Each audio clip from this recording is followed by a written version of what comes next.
Chapter 3.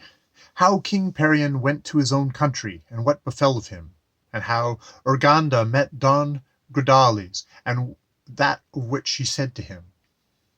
King Perion, having departed from Alima, went his way in great heaviness, as well as for the loneliness wherein he had left Elsina, whom in his heart he loved, as for the dream which in such a season had come upon him. Having reached his own country, he sent for all his great lords, and ordered the bishop to bring with them the most learned clerks in their parts, to the end they might expound his dream. When his vassals knew of his return, many others, as well as all who were summoned, came with great desire to see him, who was beloved by all. The king conferred with them on the state of the realm, but it was always with a sad countenance, whereby they were much afflicted. And this business being dispatched, he dismissed them each in his own lands, only staying with him 3 clerks whom he knew were the most skillful in what he desired to learn. These men he took into his chapel, and there upon his sacred host he made them swear to answer truly what he should demand, without fear, how dangerous soever it were. That done, they left the chapel, and he told them his dream. Then one whose name was Ugan the Picard, the most expert of them, thus answered. Dreams, sire, are vain things, for such as ought to be esteemed, notwithstanding seeing it is your pleasure that some account be made of yours, give us time to consider thereon. Let it be so, said the king. Take 12 days, and he ordered them to be separated, and they should neither see nor converse with each other. They to their uttermost travailed upon this matter, and when the time was elapsed, they went to the king. He first took Alberto of Champagne apart, and said to him, You know what you have sworn. Now then speak to me. Sire, answered Alberto, then let the rest be called into your presence, for before them I will tell you. Whereupon they were sent for, and being all met, Alberto began. It appears to me that the closed chamber, and he whom you saw enter by the secret door, signify this realm, which is close and well guarded. Nevertheless, someone shall enter to take it from you, and like as he thrust his hand into your side, and rent forth your heart, and threw it into the river, even as shall town or castle be taken from you, and put unto his hand, from whom you shall not easily recover them. And the other heart, quoth the king, which is said that should remain with me, yet he must take it away with his will. It seems by this, answered Alberto, that some other shall invade your country, as the first did, yet constrained more by another commanding him to do so, than by a will in himself. And upon this, sire, I know nothing more to say. The king then commanded Antilles to say what he had discovered. He agreed to all the other had said, except in this quoth he, that my art shows me it is already done, and by the person that you most love ye. This makes me marvel, for nothing of your kingdom is yet lost, as it were. It could not be by one who loves you so dearly. Hearing this, the king smiled a little, for it seemed he had said something. But Ugan the Picard, who knew much more than they, held down his head and laughed heartily, a thing which he had seldom done, being a nature a thoughtful and melancholy man. The king wondered at this, and said, Now, master, tell me what you know. Sire, said he, peradventure I have seen into things which should be manifest to you alone, therefore let these depart. Then the doors were closed, and they twain remained together. No, king, said he, that what I laughed at was a word of which you thought little, when he said it was already done, by the person best love ye. Now I shall reveal that you have kept closely concealed, and think that none knows. You love, where you have already accomplished your will, and she whom you love is marvellously fair. Then told he all the fashion of her, as if she were there before him.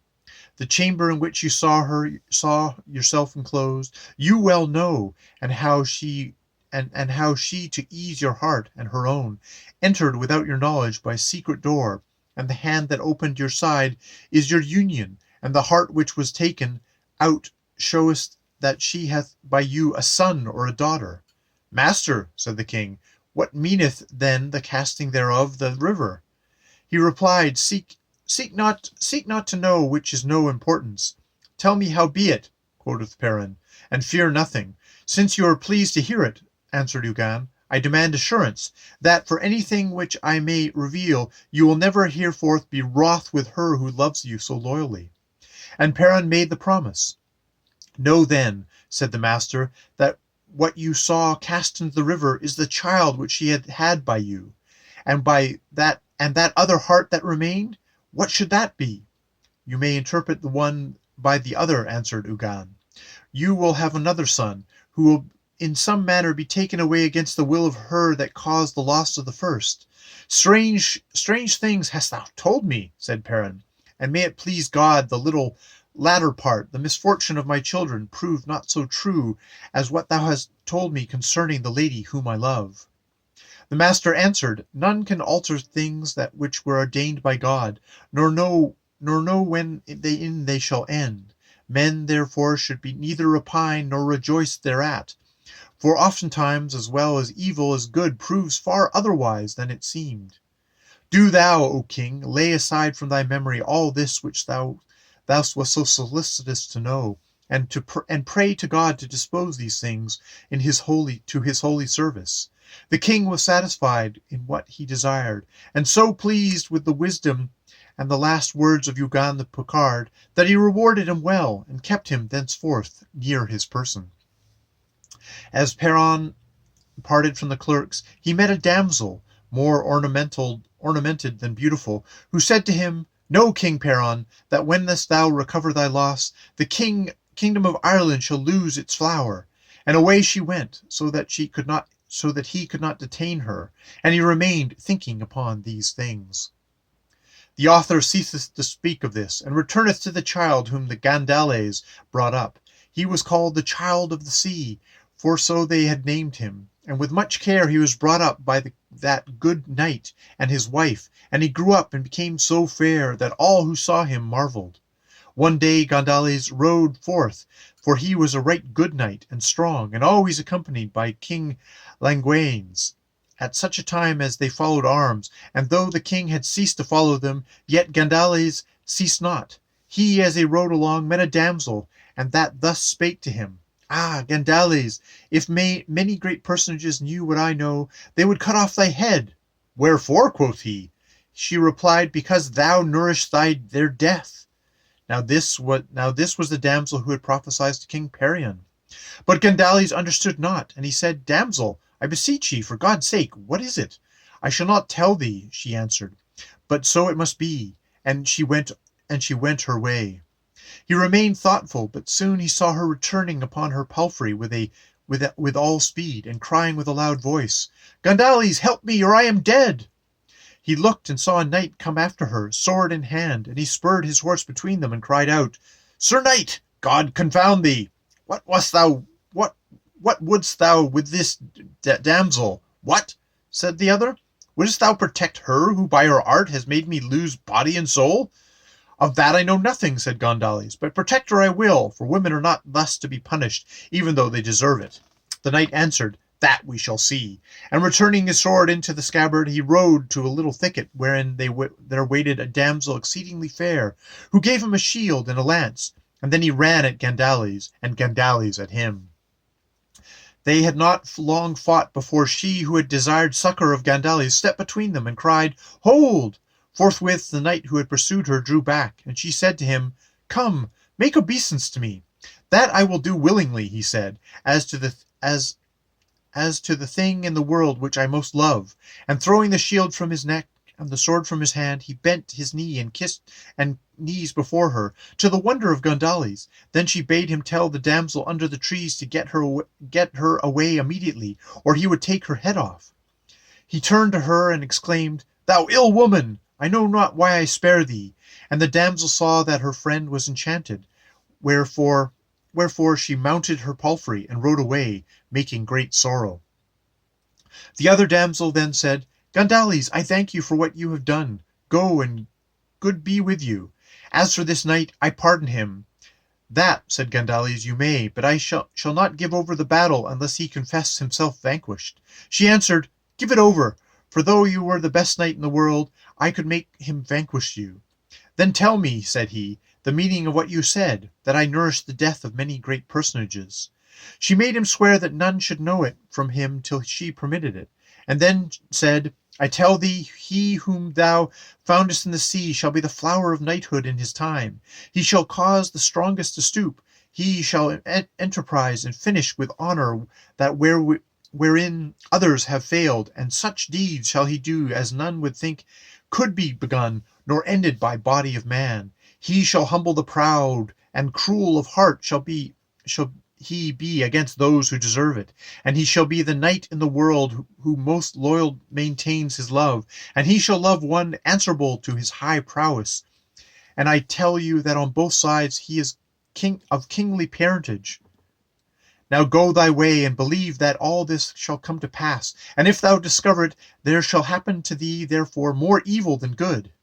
"Ah, lady," said Gandales, "tell me for God's sake where I can find you to talk with you upon this child's affairs." She answered, "That thou shalt never know. Tell me then your name, I beseech you, by the faith you owe that thing in the world that I love you the best. Thou conjurest me so that I will tell, but the thing that I love best is that which least loves me, and it is that fair knight whom you combated. Howbeit I cease not for that to bring him to my will, whatever he can do. My name is Uganda the Unknown. Mark me well, for know me if you can. And he who first saw a damsel in her springtime, as one of 18 years, now beheld her so old and overspent that he marveled how she could sit upon her horse, and he crossed himself. She took a perfume box from her bosom, and touching it became as she was before. Now, said she, think you to find me hereafter, though you should seek me? Weary not yourself for that, for though all living creatures go about it, if I list, they should lose their labour. As God shall save me, I believe it, lady. But I pray you remember the child who is forsaken of all but myself. Doubt not that, said Urganda. I love him more than thou can think, for I shall soon receive aid from him twice, which none else could give me, and he shall receive 2 guardians to his joy. Now God be with thee. Thou shalt see me sooner than thou expectest. And then she took the shield and the helmet of her friend to carry them. And Gandales, seeing his head disarmed, thought him the goodliest knight that he had ever beheld, and so they parted. As Gandales returned to the castle, he found that other damsel by the way, sitting beside a fountain and lamenting. She knew him and exclaimed, How is it, knight, that the wicked woman whom you helped has not destroyed you? Wicked she is not, said Gandales, but good and wise. And if you were a knight, I would make you pay dearly for the folly of your words. Ah, wretched, quoth she, how she knows how to beguile everyone. She has taken from me the fair knight who would more willingly be mine. But I will be revenged if I can. Gandales answered, Is it a wild thought to hope to injure her who knows your very intentions? As for the knight, it seems to me that you are both without reason or conscience. With that he left her and came to his castle, and seeing the little boy come running towards him, he took him up in his arms and lovingly embraced him, and remembered all that Urganda had told him. He said in his heart, My fair child, God, let me live to see thy good days. And with that the tears came. At this time the child was 3 years, and his beauty was marvellous to behold. And he, seeing the tears, put up his little hands to wipe them away, whereat Gandales rejoiced at a sign that he would be gentle-hearted, and thenceforth he taught him with a kinder will. And when he came to the age of 5, he made a bow for him suited to his strength, and another for his son Gandalin, and they used to shoot before him. When he was 7 years old, King Langwanes and his queen and household, passing through his kingdom from one town to another, came to the castle of Gandales, where they were well feasted. But the Child of the Sea and Gandalin and the other children were removed to the back court, that they might not be seen. It fortuned that the queen was lodged in one of the highest apartments of the castle, and looking from a window she saw the children at play with their bows, and among them remarked the child of the sea for his shapeliness and beauty, and he was better clad than his companions, of whom he looked like a lord. The queen called to her ladies and damsels, "Come and see the fairest creature that ever was seen." While they were looking at him, the child, who was thirsty, laid down his bow and arrows, and went to the water pipe to drink. A boy bigger than the rest took up his bow to shoot with it. This Gandalin would not suffer. The other struck him angrily, and Gandalin cried out, "Help me, child of the sea!" Hearing this, ran to him, and snatched the bow, and crying, in an ill minute, "Did you strike my brother?" struck him on the head with all his force. They fought a while, till the other was fain to run away, and meeting their tutor, who asked what was the matter, replied that the child of the sea had beat him. The tutor went towards him with a strap in his hand. "How is this, child of the sea?" he said. "How dare you beat the boys? I shall punish you." But the child fell upon his knees. "I would rather you strike me," he said, "than anyone come before me who dare beat my brother," and the tears came into his eyes. The tutor was moved, and told him to do so no more. All this the queen saw, and she wondered why they called him Child of the Sea.